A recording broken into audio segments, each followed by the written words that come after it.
In this video, I'm going to show the secrets of hitting your irons 12 yards further. And you know the best bit? It's really easy and you don't actually have to hit the golf ball any harder.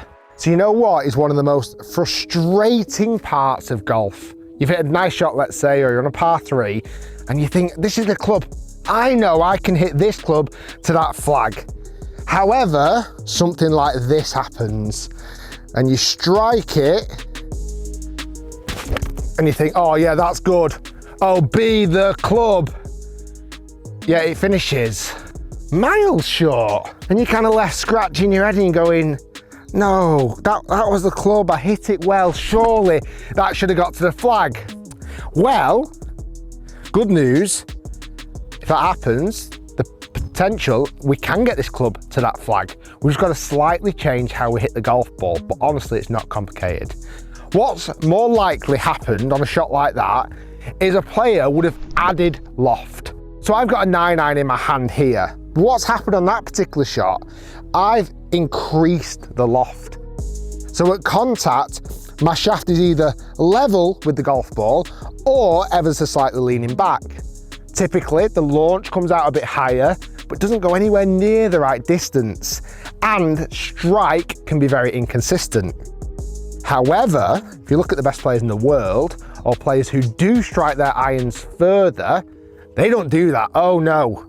What you'll see is actually something quite different. If we want to hit our irons further, and the good news to get better strikes, we've got to look at trying to get into contact with the shaft leaning forward.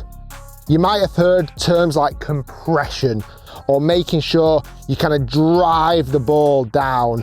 That way, you're effectively de-lofting the golf club a little bit, but don't be worried because the ball will still go plenty high enough and still stop on that green. So what we've got to try and do is preset this in. And this is where it's the simple part.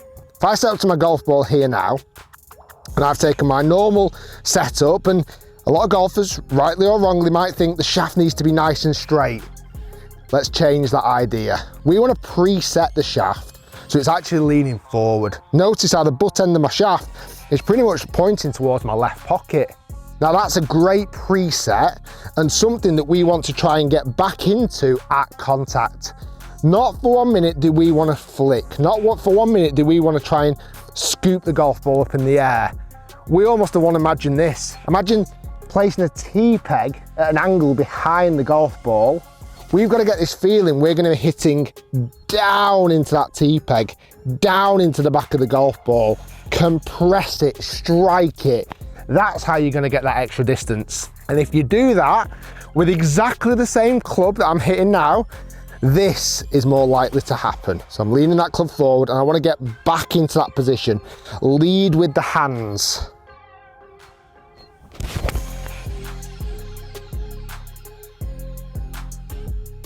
Yeah, and look at that. I didn't try and hit that golf ball any harder whatsoever, and comfortably I've hit that golf ball 12 yards further than the first one. Notice there as well how I hit ball first and divot after. If you get those hands forward, you definitely get a better strike. Dead simple. You can gain more distance with your irons, you can. Make sure you like and subscribe, and we'll see you next time.